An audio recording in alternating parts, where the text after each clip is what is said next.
इंसान का इम्तिहान तब होता है जब वो आजमाया जाता है। अच्छे वक्त पे तो सब अच्छे इंसान होते हैं, इसलिए कुरान में बार बार कहता है कि मैं तुम्हारे ईमान को, अल्लाह कहता है, बार बार आजमाऊंगा, क्योंकि आजमाइश में पता चलता है कि आपका ईमान कितना मजबूत है। एक रास्ता वो है जो लगता बड़ा मुश्किल है, तो एक रास्ता है आपकी अजमत का, एक दूसरा रास्ता है जो शॉर्टकट्स भी हैं, जो आसान लगता है, जो लगता है कि बड़ा अट्रैक्टिव है, दुनिया भी ये करती है तो हम भी ये कर लें।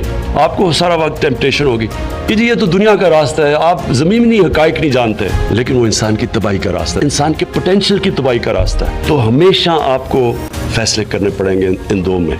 जब मैं क्रिकेट खेला, हमारे ज़माने में साउथ अफ्रीका में यूनाइटेड नेशंस का बैन था, क्योंकि उनकी अपार्थाइड रजीम थी। बड़े पैसे ऑफर करते थे लोगों को वहाँ जाने के लिए, क्रिकेटर्स को, और स्पेशली कि जो क्रिकेटर्स का जब नाम बन जाता तो हमेशा एक तरफ आता था कि जी हम आपको इतना पैसा देंगे अगर आप साउथ अफ्रीका आ गए। तो लगता तो बड़ा अच्छा था कि इतना पैसा मिलेगा और ये, लेकिन वो पैसा जो लेना था वो फिर वो दूसरे रास्ते पे चले गया कि एक कौम जो कि नस्ल परस्त है, अफ्रीकन्स को या एशियंस को इंसान ही नहीं समझती बराबर की, और उधर जाके मैं उस रजीम को इंडोर्स करूं पैसे लेके, तो ये आपको भी हमेशा टेम्पटेशन आएगी। सबसे बड़ी जो कुव्वत होती है ईमान की, ईमान इंसान की ये जो लिमिट्स अपने लगा देता है वो सब खत्म कर देता है। ये जो है इकबाल की शाहीन वो होता है जो जमीन की जंजीरें तोड़ देता है रियलिज्म की, और वो फिर आइडियलिस्ट हो जाता है, और उसके सामने फिर लिमिटलेस होती है दुनिया, वो कुछ भी कर सकता है।